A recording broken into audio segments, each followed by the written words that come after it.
the T-50, the Su-57, the Sukhoi pak-fa, a Russian fifth-generation fighter with many names. An aircraft designed to be the nemesis of the highly advanced American F-22 and F-35 fighters.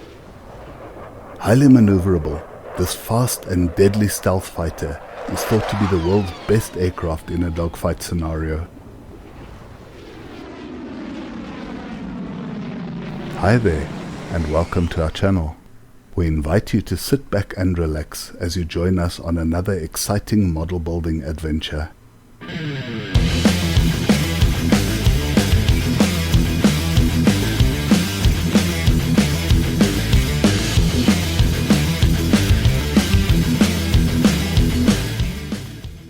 As a rule, small-scale models have less parts to them, and they are usually quick and easy to assemble.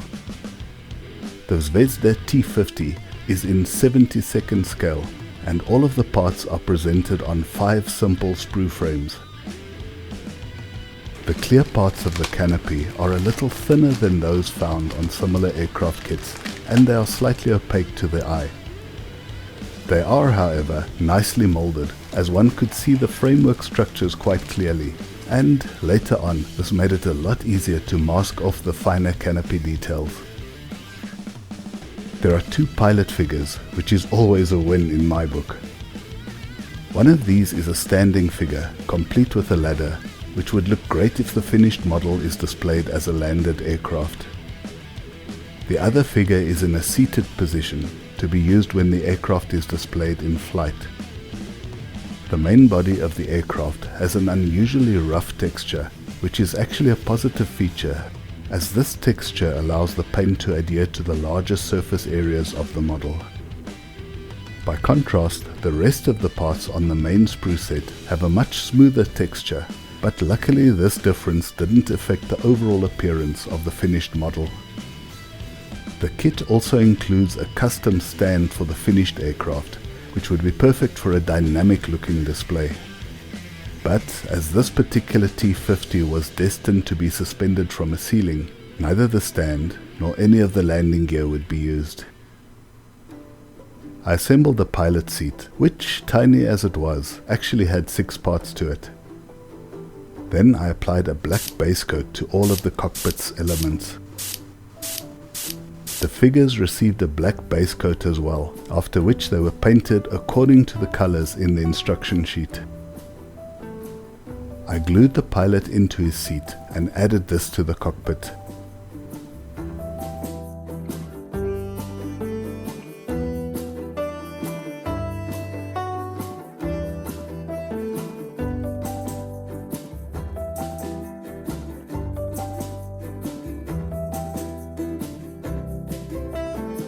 At this point, I decided to dunk all of the clear parts in some Johnson's floor wax, which I still call Future because old habits die hard. The clear parts were left to dry for a few days. As a precaution, I made sure to keep them under cover to protect them from dust and grime. The T-50 has a set of 2 vector thrust engines, which enable the aircraft to do high-angled takeoffs and perform astonishing maneuvers, such as flat spins and corkscrews and rotation on all 3 axes, which make it a formidable weapon in aerial combat.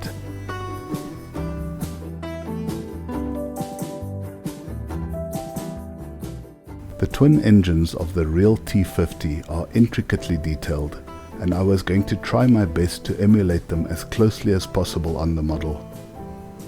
To prepare the jet engines for the metallic paints, I applied a base coat of alclad gloss black. I did this on both the upper and lower sections of the fuselage. The alclad is lacquer based and only needed about 30 minutes of drying time. I masked off the rest of the aircraft and applied some aluminium paint from the Vallejo metal color acrylic range.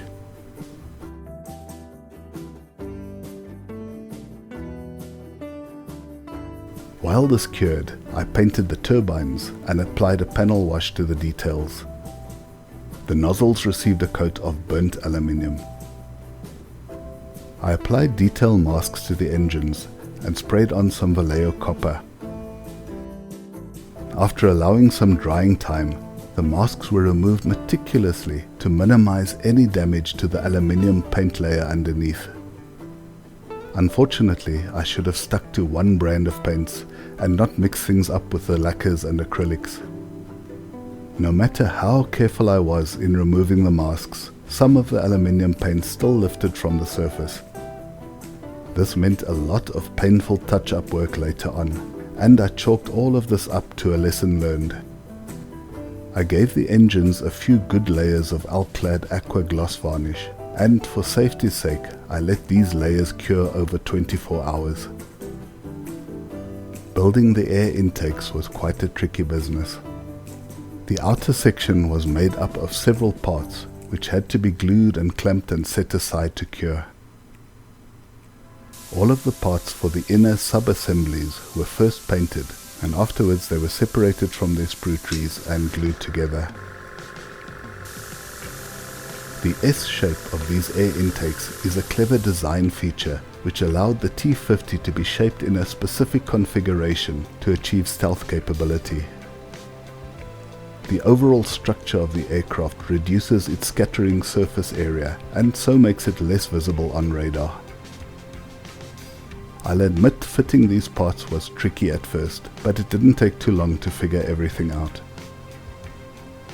The only major filling and sanding of the model was in these areas. It took a lot of work to get everything to look smooth and aerodynamic. I glued the two halves of the fuselage together and used plenty of clamps to hold the parts in place. I glued in the horizontal stabilizers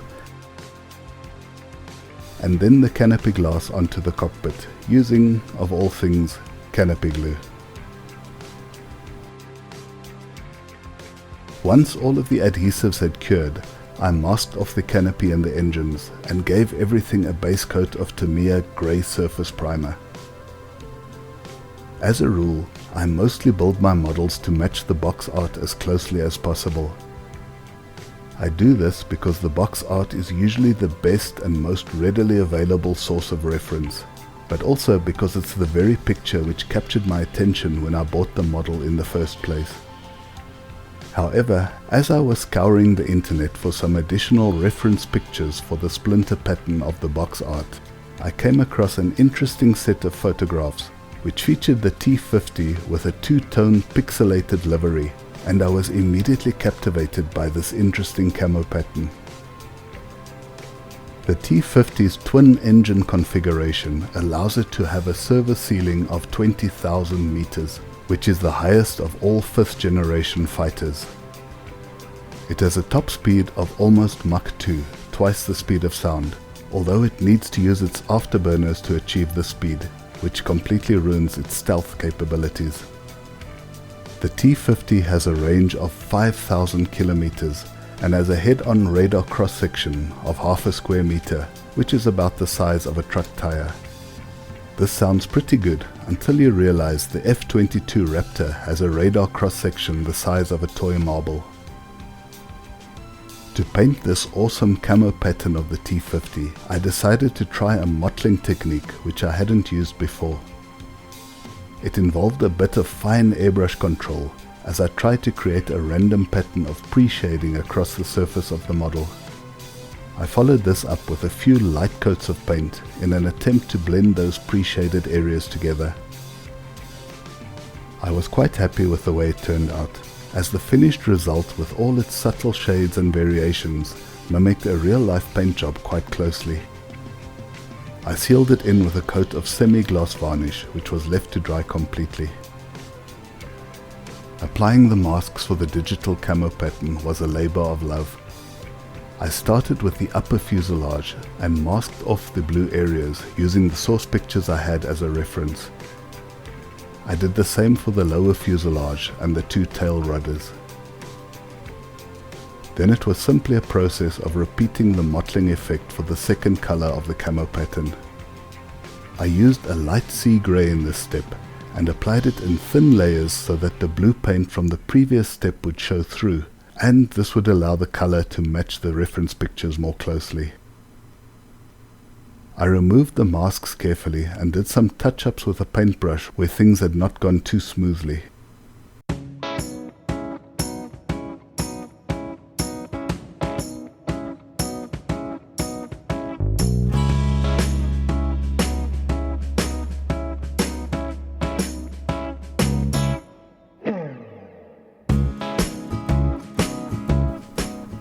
After a couple of quick coats of gloss varnish, I glued the tail rudders to the rear of the aircraft. The gloss varnish made it a lot easier to apply the decals. Each decal was treated with a few drops of microsol to allow it to conform with the surface of the model. They always appear a little freaky at this point, but they do look much better once they've dried. Another coat of gloss varnish sealed the decals in, and then a subsequent coat of flat varnish was applied to dull down the shine. I removed the canopy mask slowly and carefully, and used the blunt end of a toothpick to lift up the more stubborn edges.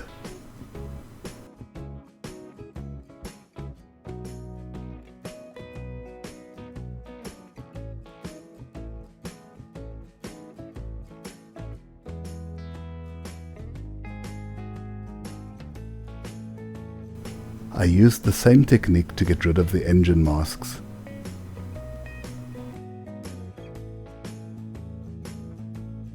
Then it was time to give the aircraft a quick once-over with a micromesh cloth. While this helps to remove dust and reduce any small surface imperfections, it also imparts a slightly satin finish to the aircraft. To finish up the build, I glued in the pitot tube, the infrared tracking, and the pitot static tube. And with that she was done.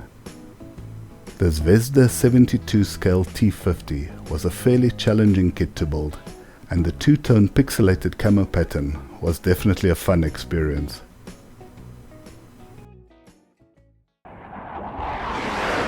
The T-50 is a highly advanced aircraft and joins ranks with America's F-35 Lightning and F-22 Raptor as an elite 5th generation fighter.